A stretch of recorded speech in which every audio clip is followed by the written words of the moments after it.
Hi everyone, তাহলে এই ক্লাসে আমরা গ্রুপ 14টা শুরু করব। তাহলে এই গ্রুপ 14টায় তোমাদের ব্লক কেমিস্ট্রির লাস্ট পোর্শন।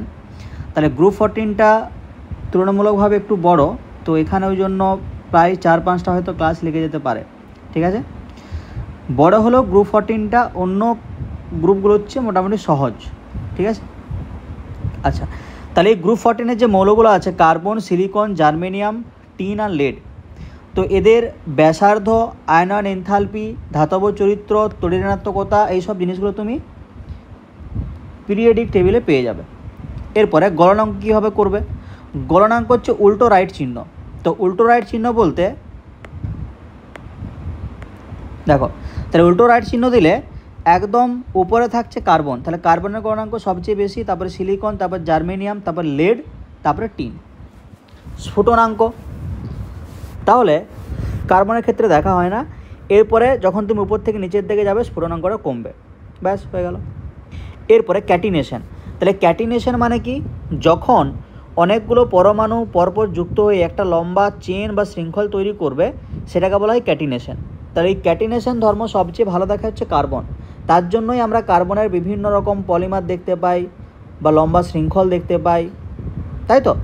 তাহলে এখানে সবচেয়ে ভালো ক্যাটিনেশন ধর্মকে দেখায় কার্বন। লেড ক্যাটিনেশন ধর্ম প্রদর্শন করতে পারে না, কেন বলো তো? লেডের আকার অনেক বড়, তার জন্য লেডের মধ্যে যে বন্ডটা হবে সেই বন্ড লেন্থটাও বড় হবে।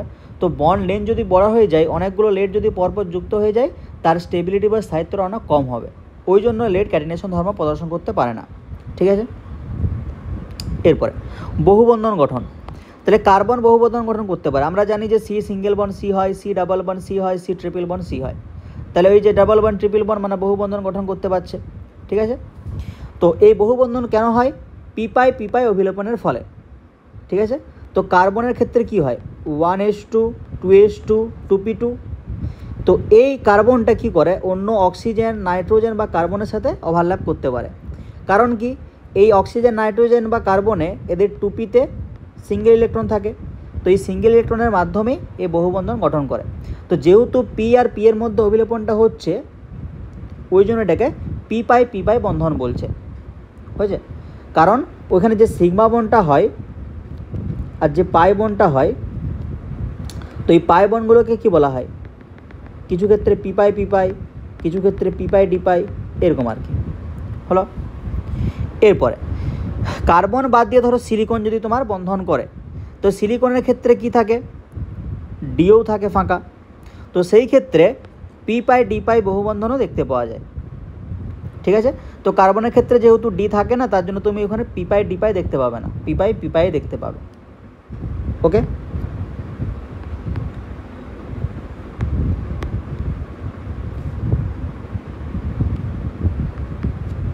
আচ্ছা এরপরে রাসায়নিক ধর্ম, তাহলে এই যে গ্রুপ 14 মৌলগুলো আছে, এরা জেনারেলি সমযোজী বন্ধন গঠন করে, কারণ এদের ক্ষেত্রে যোজ্যতা কক্ষে দেখবে 4টা ইলেকট্রন আছে।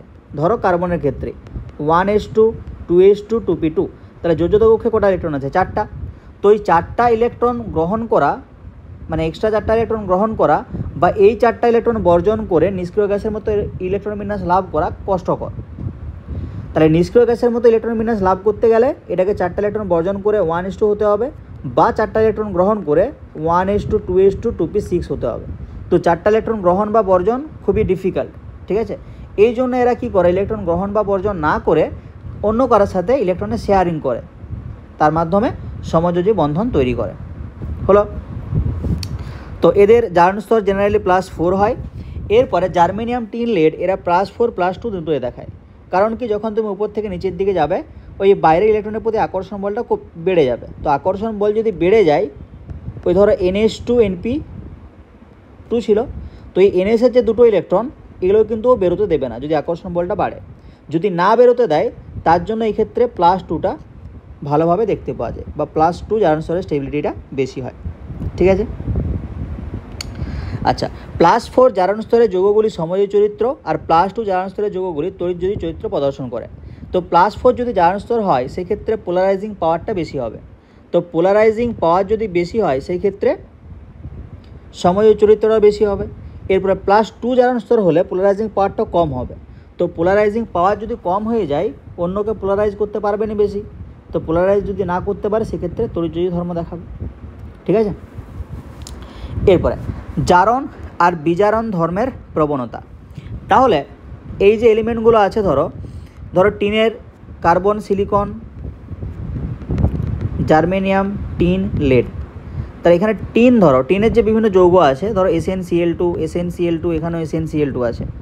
পিবি, ধরো PbO2 আছে, এখানে PbOCO CH3 আছে। Lead tetra acetate. ঠিক আছে, তো এটা কীভাবে থাকে, Pb4+ থাকে, তার সাথে এই যে O- C+O CH3, এটা হচ্ছে অ্যাসিটেট আয়ন, অ্যাসিটেট। তো যেহেতু অ্যাসিডেট একটা মাইনাস থাকে, তার জন্য Pb4+এর সাথে 4টা অ্যাসিডেট থাকবে। হলো, তো এই যে গ্রুপ 14-এর বিভিন্ন যৌগ, তারা কি করতে পারে, জারণ ধর্ম দেখাতে পারে, বিজারণ ধর্ম দেখাতে পারে। এবার জারণ ধর্ম মানে কি, অন্যকে জারিত করে নিজে বিজারিত হবে। বিজারণ ধর্ম মানে কি, অন্যকে বিজারিত করে নিজে জারিত হবে। তো প্রথমে রিয়াকশানটা দেখো, Fe-টা +3-তে ছিল, তো ওটাকে বিজারিত করে +2-তে নিয়ে গেল, আর নিজে +2 থেকে +4-এ চলে গেল। তাহলে অন্যকে বিজারিত করলো আর নিজে জারিত হয়ে গেল, মানে বিজারণ ধর্ম দেখালো। এরপরে এখানে ধরো +2 আছে, এখানে ধরো +1 আছে। Hg2Cl2-তে Hgটা +1 কেন, ধরো Hgর অক্সিডেশন নাম্বার হচ্ছে x, তাহলে দুটো Hg আছে, তাহলে 2x প্লাস দুটো Cl আছে, তার জন্য 2 × -1। এবার Hg2Cl2 বাইরে কোনো চার্জ নেই, তাহলে সমান 0, তাহলে x সমান কত হবে, +1।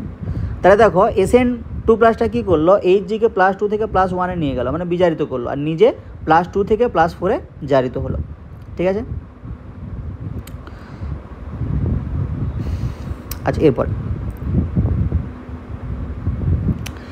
এরপরে এই যে ইথিলিন গ্লাইকল CH2OH CH2OH, এখানে দেখো কার্বনের সাথে হাইড্রোজেন আছে দুটো, এখানে অক্সিজেন আছে আর হাইড্রোজেন আছে। ঠিক আছে, এরপরে কেসটা কি হবে, এরকম দুটো হাইড্রোজেন আছে তো, আর এখানে অক্সিজেন আছে। তাহলে এই কার্বনের অক্সিডেশন নাম্বার তুমি কী করে বের করবে, কার্বন কার সাথে লিঙ্ক আছে, দুটো হাইড্রোজেনের সাথে, তো হাইড্রোজেন +1 হবে, কার্বন তখন -1, আর একটা হাইড্রোজেন -1, আবার একটা অক্সিজেনের সাথে যুক্ত আছে, তাহলে অক্সিজেনটা যদি -1 হয়, কার্বনটা +1, তাহলে কার্বনটা কত হলো, -1। তো এখানে কার্বনটা আছে -1, এখানে কার্বনটা, তাহলে দুটো ধরো হাইড্রোজেনের সাথে যুক্ত আছে, তো হাইড্রোজেন +1, কার্বন কী হবে, -1। এবার অক্সিজেন ধরো ডাবল বন্ডেড ও হয়ে আছে, তাহলে অক্সিজেনটা হবে -2, কার্বনটা হবে +2, তাহলে ওভারঅল 0। ঠিক আছে, তাহলে -1 থেকে 0-তে নিয়ে গেল, মানে ওটাকে জারিত করলো, আর নিজে Pb4+টা Pb2+-এ বিজারিত হলো। ঠিক আছে, তো অন্যকে জারিত করে নিজে বিজারিত হচ্ছে, তাহলে কী ধর্ম দেখালো, জারণ ধর্ম দেখালো। ঠিক আছে, আচ্ছা এরপরে অক্সাইড গঠন। তাহলে গ্রুপ 14 মৌলগুলো মনোক্সাইড, ডাইঅক্সাইড গঠন করতে পারে। ধরো কার্বন মনোক্সাইড, কার্বন ডাইঅক্সাইড, এরকম আর কি। এরপরে একটা রিয়াকশান দেওয়া আছে, ধরো লিথার্জ, PbO, লেডের যে অক্সাইড PbO, সেটাকে লিথার্জ বলা হয়। তো এখানে যখন তুমি অক্সিজেন দেবে, তখন তোমার Pb3O4 তৈরি হবে, Pb3O4, যেটা হচ্ছে ট্রাইলেড অক্সাইড বা রেড লেড। এটা ইম্পর্টেন্ট যৌগ, ট্রাইলেড অক্সাইড বা রেড লেড কীভাবে তৈরি হয়, লিথার্জের সাথে অক্সিজেন বিক্রিয়া করিয়ে 673 কেলভিন তাপমাত্রায়। এরপরে অ্যাসিড ও ক্ষারক চরিত্র। তাহলে যখন তুমি গ্রুপের উপর থেকে নিচের দিকে যাবে, তখন অম্লধর্ম হ্রাস পাবে। ঠিক আছে, তো ধরো কার্বনের oxide CO2, SiO2, GeO2, SnO2, PbO2। তো আমরা জানি যে SnO2 PbO2 উভধর্মী হয়, GeO2টা অপেক্ষিত কম আম্লিক, আর এগুলো আম্লিক হয়। তাহলে উপর থেকে যত নিচের দিকে যাচ্ছ, আম্লিক ধর্মটা কমছে। এরপরে ক্ষারের সাথে বিক্রিয়া, তাহলে যেহেতু আম্লিক ধর্ম থাকে, তাহলে ক্ষারের সাথে বিক্রিয়া করবে, যাদের উভধর্মী ধর্ম থাকে তাদের অ্যাসিড ক্ষার উভয়ের সাথে বিক্রিয়া হবে। তাহলে কার্বন ডাইঅক্সাইডের সাথে যখন বিক্রিয়া করাবে, তখন সোডিয়াম কার্বন উৎপন্ন হবে, এগুলো আগেই দেখেছো। যদি ক্যালসিয়াম হাইড্রোক্সাইড কার্বনের সাথে বিক্রিয়া করে, ক্যালসিয়াম কার্বনেট উৎপন্ন হবে। যদি সিলিকন অক্সাইড বা সিলিকা যদি সোডিয়াম হাইড্রোক্সাইডের সাথে বিক্রিয়া করে, তাহলে Na2SiO3, সোডিয়াম সিলিকেট। জার্মেনিয়ামের সাথে বিক্রিয়া করলে, এগুলো আগে বলেছিলাম না, হ্যাঁ বলেছিলাম, যেমন sodium silicate, sodium aluminate, sodium জিঙ্কেট, এগুলো সব আছে। আচ্ছা, এবারে যদি এসএন এর সাথে বিক্রিয়া করে তো সোডিয়াম স্ট্যানেট, পিবি এর সাথে সোডিয়াম প্লাম্বেট, সব এই বেটগুলো বা এটগুলো এই ধরনের বিক্রিয়া হয়। ঠিক আছে, অ্যালুমিনেট, প্লাম্বেট, সিলিকেট, স্ট্যানেট, এগুলো। এরপরে তাহলে SnO2 PbO2, এখানে দেখো SnO2 PbO2 যদি ক্ষারের সাথে বিক্রিয়া করে তো সোডিয়াম স্ট্যানেট, সোডিয়াম প্লাম্বেট মানে তৈরি করছে। যেহেতু এরা উভধর্মী, অ্যাসিডের সাথেও বিক্রিয়া করবে, তাহলে SnO2 যদি HCl এর সাথে বিক্রিয়া করে, দেখো এখানে SN4+ আছে, এখানে Pb4+ আছে, তো SN4+ কী করবে, 4টা Cl- নিয়ে SnCl4 তৈরি করবে। এখানে Pb4+, 4টা Cl- নিয়ে PbCl4 তৈরি করবে। ঠিক আছে, এরপরে জারণ আর বিজারণ ক্ষমতা।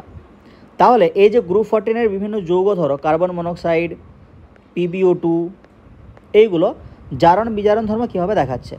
তো কার্বন মনোক্সাইডের সাথে যখন তুমি Fe2O3 বিক্রিয়া করাবে, তো এখানে CO-তে কার্বনটা +2-তে আছে, CO2-তে +4-এ আছে। এখানে Fe-তে দেখবে ক্যালকুলেশন করে +3-তে আছে, এখানে 0-তে আছে।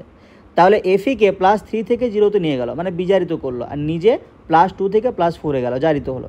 তো অন্যকে বিজারিত করে নিজে জারিত হচ্ছে, মানে এখানে কি ধর্ম দেখাচ্ছে, বিজারণ ধর্ম বা বিজারণ ক্ষমতা। এরপরে এখানে জিঙ্ক +2-তে আছে, এখানে জিঙ্ক 0-তে আছে, তাহলে অন্যকে বিজারিত করে নিজে +2 থেকে +4-এ চলে গেল, তো এখানেও বিজারণ ধর্ম। এরপরে লেডটা দেখো, তাহলে লেড PbO2 +4-এ আছে, HNO3-তে নাইট্রোজেনটা +5-এ আছে। ঠিক আছে, আচ্ছা এরপরে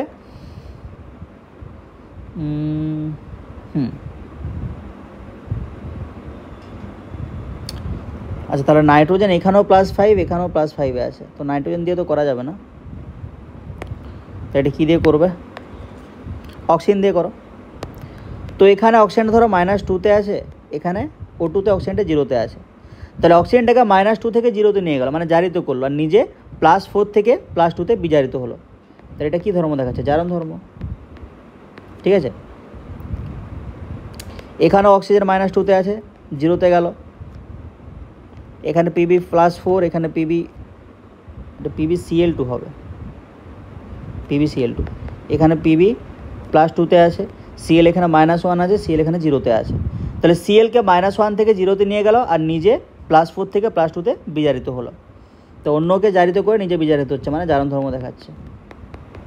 হলো, এবারে Pb কেন +2-তে যেতে চাইছে, তার কারণ হচ্ছে সে ইনার্ট পেয়ার ইফেক্ট, কারণ পিবির ক্ষেত্রে +2টা বেশি স্টেবল +4-এর চেয়ে, কারণ পিবিটা নিচের দিকে আছে, তো নিচের দিকে থাকলে ওই যে NS-এ 2টো ইলেকট্রন আছে, ওই 2টো ইলেকট্রনকে বেশি করে আকর্ষণ করে রাখবে, তার ফলে ওই দুটোকে মুক্ত হতে দেবে না, তার জন্য ওরা +2টা ভালো দেখাতে পারে আর কি, +4 দেখায় বাট +2টা ভালোভাবে দেখাতে পারে। এরপরে জলের সাথে বিক্রিয়া, তো যখন তুমি লোহিত তত্ত্ব কার্বনকে জলের সাথে বিক্রিয়া করাবে, কার্বন ডাইঅক্সাইড H2 উৎপন্ন হবে, সেরকম SiO2 উৎপন্ন হবে, SnO2 উৎপন্ন হবে, এরকম আর কি। এরপরে এই লেডের ক্ষেত্রে রিয়াকশান একটু মনে রাখবে, লেড হাইড্রোক্সাইড যেটা উৎপন্ন হচ্ছে, তো জলের সাথে বিক্রিয়া করালে ওখানে যদি অক্সিজেনের উপস্থিতি থাকে, তাপের উপস্থিতিতে ওটা লেড হাইড্রোক্সাইড উৎপন্ন করবে, PbOH2। ঠিক আছে, এরপরে হাইড্রাইড গঠন, তাহলে যখন তুমি উপর থেকে নিচের দিকে যাবে তখন হাইড্রাইড গঠনের প্রবণতাটা কমবে। হাইড্রাইড গঠন মানে কি, ওই যে ধাতুগুলো আছে বা মৌলগুলো আছে, ধাতু না মৌল, তো সেই ক্ষেত্রে তো উপর থেকে নিচের দিকে গেলে যদিও ধাতব ধর্ম বাড়ে, তো নিচেগুলোকে তুমি বলতেই পারো। আচ্ছা, তাহলে যখন তোমার সাইজটা বাড়বে নিচের দিকে গেলে, এবার হাইড্রোজেনের তো 1s আছে, তো 1sের ক্ষেত্রে ও বড় সাইজের কোনো একটা পরমাণুর সাথে ঠিকঠাক করে ওভারল্যাপ করতে পারবে না, তো যদি না ঠিকঠাক করে ওভারল্যাপ করতে পারে সেই ক্ষেত্রে অভিলেপনটা ভালো হবে না, ভালো না হলে বন্ধন গঠনের প্রবণতাটা কমে যাবে।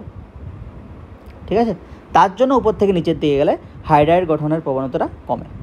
হলো, এরপরে হাইড্রাইডের স্থায়িত্ব, তো উপর থেকে নিচের দিকে গেলে যদি হাইড্রাইড গঠন নাই হয় তো স্থায়িত্ব ব্যাপারটা আসবে কোথার থেকে, তার জন্য লেড সবচেয়ে নিচে থাকার জন্য এই স্থায়িত্ব সবচেয়ে কম, আর কার্বন সবচেয়ে উপর থাকার জন্য তার স্থায়িত্ব সবচেয়ে বেশি।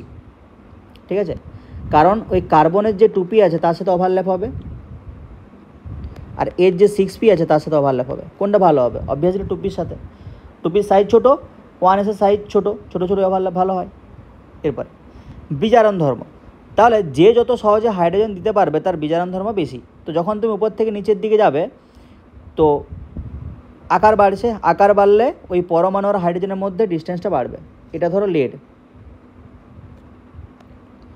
আচ্ছা আকারটা কেমন হয়ে গেল, ঠিক আছে, এটা হাইড্রোজেন, তো এদের মধ্যে ডিস্টেন্স দেখো, এটা ধরো কার্বন, এটা হচ্ছে হাইড্রোজেন, এদের মধ্যে ডিস্টেন্স দেখো। তো এই ডিস্টেন্সটা বেশি হওয়ার জন্য এই বন্ডটা ইজিলি ব্রেক করে যাবে, তো ইজিলি ব্রেক করে গেলে হাইড্রোজেনটা ইজিলি পাবে। হাইড্রোজেন যদি ইজিলি পেয়ে যাও তার বিজারণ ধর্মটাও বেশি হবে, ঠিক আছে।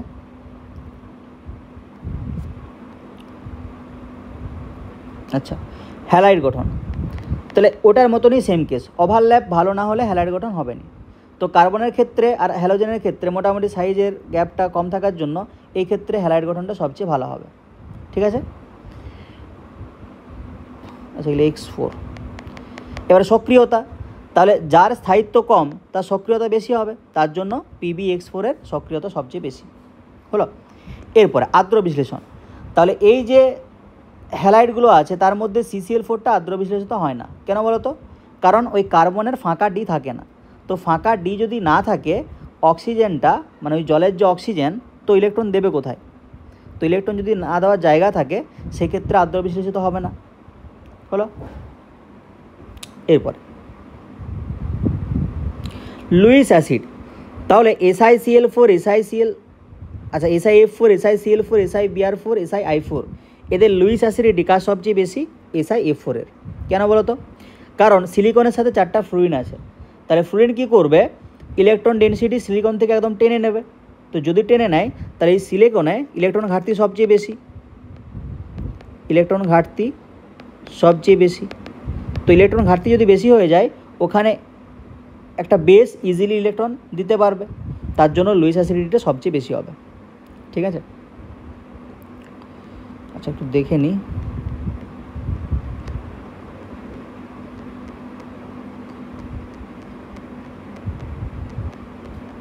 আচ্ছা কার্বনের আগে পর্যন্ত পড়ে দিই, হ্যাঁ।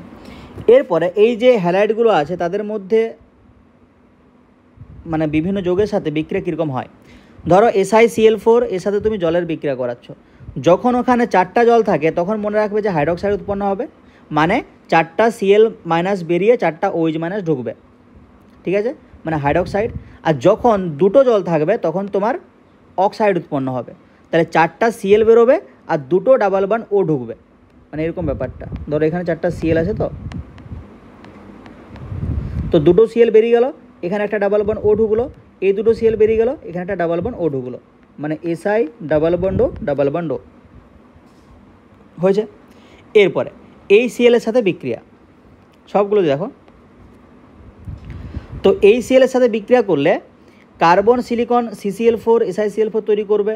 এবারে জার্মেনিয়াম টিন আর লেড এরা দেখো GeCl2 SnCl2 PbCl2 তৈরি করছে, মানে Ge2+ SN2+ Pb2+ তৈরি করছে, কেন? ইনার্ট পেয়ার ইফেক্টের জন্য, ইনার্ট পেয়ার ইফেক্টের জন্য, ঠিক আছে। আগেই বলেছিলাম যে যখন তুমি উপর থেকে নিচের দিকে যাবে এই +4 এর স্থায়িত্বটা কমবে আর +2 এর স্থায়িত্বটা বাড়বে, কেন? কারণ উপর থেকে নিচের দিকে গেলে ওই যে বাইরের কক্ষে তোমার NS এ 2টো ইলেকট্রন আছে, ওই 2টো ইলেকট্রনকে ওরা আলাদা দিতে মানে আলাদা হতে দেবে না, তো আলাদা হতে যদি না দেয় এই ইলেকট্রন দুটো বেরোবে না, যদি না বেরোয় তাহলে +4 দেখাবে কোথার থেকে? শুধুমাত্র এই 2টো ইলেকট্রন বেরিয়ে +2 দেখাবে। আর এই NS এর 2টো ইলেকট্রন কেন বেরোচ্ছে না? কারণ ওই D আর F উভয়পক্ষের দুর্বল আবরণীয় প্রভাবের জন্য ওই NS এর ইলেকট্রনের প্রতি তীব্র আকর্ষণ বল থাকে, তার জন্য ওই বেরোতে যায় না। এরপর PbCl2কে তুমি যদি ফার্দার এই Cl এর সাথে বিক্রিয়া করাও, PbCl2 তো তোমার আগেই তৈরি হয়ে গেছিলো, ঠিক আছে, তো সেই ক্ষেত্রে কি উৎপন্ন হবে? HTPbCl6, HTPbCl6 হলো। কার্বনের সাথে HNO3 বিক্রিয়া, তো কার্বন তোমার 0-তে আছে, কার্বনটাকে জারিত করে +4 নিয়ে যাবে, আর নাইট্রোজেনটা নিজে +5 থেকে +4 চলে যাবে, জারণ বিক্রিয়া আর কি, ঠিক আছে। HNO3 জারক পদার্থ, তো কার্বনটাকে জারিত করে +5 থেকে কার্বনটাকে জারিত করে 0 থেকে +4 নিয়ে যাবে আর নিজে +5 থেকে 4 চলে যাবে, ঠিক আছে। SN এখানেও সেম কেস, SN এখানে 0-তে আছে, এখানে SNটাকে +2-তে নিয়ে যাবে, জারিত করলো, আর নিজে বিজারিত হয়ে যাবে। ঠিক আছে, তো এখানে SnNO3 হোল টু উৎপন্ন হবে, অ্যামোনিয়াম নাইট্রেট উৎপন্ন হবে আর জল উৎপন্ন হবে। এরপর সিলিকনের ক্ষারের সাথে বিক্রিয়া, এগুলো আগেই হয়েছে, সিলিকেট। SN এর সাথে বিক্রিয়া স্ট্যানেট। ঠিক আছে, তো ক্ষারের সাথে বিভিন্ন ধাতুর বিক্রিয়াগুলো যেগুলো হয়, তো ওই সিলিকেট, স্ট্যানেট, প্লাম্বেট, অ্যালুমিনেট, জিঙ্কেট এই টাইপের যৌগগুলো তৈরি করে। আর এই গঠনগুলো একটু মনে রাখতে হবে। এই যে Na2SnO3, এটা SiO3 হবে, Na2SiO3, Na2SnO3 এই টাইপের আর কি। ঠিক আছে, তো নেক্সট ক্লাসে কার্বনটা শুরু করব। Thank you.